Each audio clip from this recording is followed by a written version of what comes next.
8 juillet 2025, 15h. Des cendres pleuvent au-dessus de Marseille. Oh, c'est l'apocalypse en face de chez moi. Loin, on voit les flammes, là. Elles se rapprochent. Oh là là. À 5 km de là, un incendie fait rage et se propage très rapidement vers la ville. Grâce aux images vérifiées par Le Monde et aux témoignages sur place, voici comment cet incendie a menacé la deuxième ville de France. À l'origine de cet incendie, une voiture en feu sur le bord de l'autoroute, à la jonction entre l'A55 et l'A7, dans la commune des Pennes-Mirabeau.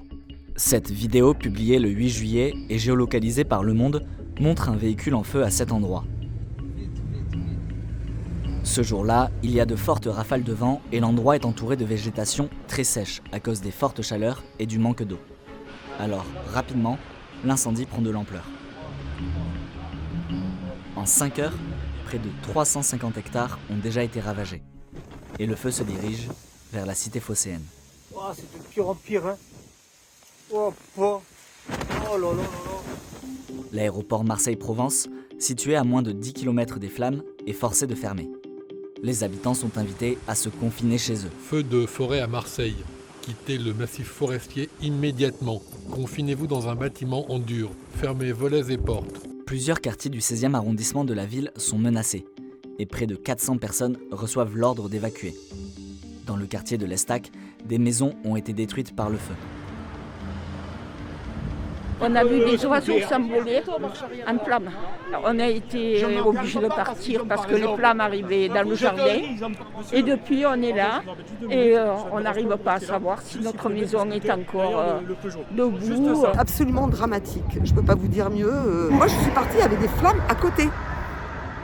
C'est-à-dire que j'ai libéré mon chat, j'ai vite, je suis partie, mais en urgence, quoi, avec les flammes. Pour contenir l'incendie, plus de 800 sapeurs et marins-pompiers sont mobilisés au sol. Dans les airs, le soutien de 4 Canadair, 2 avions bombardiers d'eau et d'hélicoptères. Et 400 tonnes d'eau sont déversées sur les feux.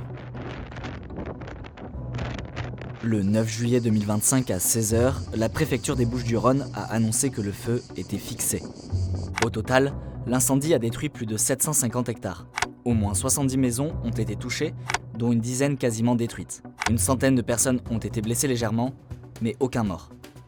Cet incendie important, aux portes de la deuxième ville de France, n'est pas un cas isolé et inquiète pour la suite de l'été. Il y a tout lieu de penser qu'on va vers un été à haut risque. On a une saisonnalité des départs qui sont très précoces, qui sont très intenses, parce que l'état de la végétation avec la sécheresse fait que le feu dévore très vite et ça lui donne une force, une rapidité.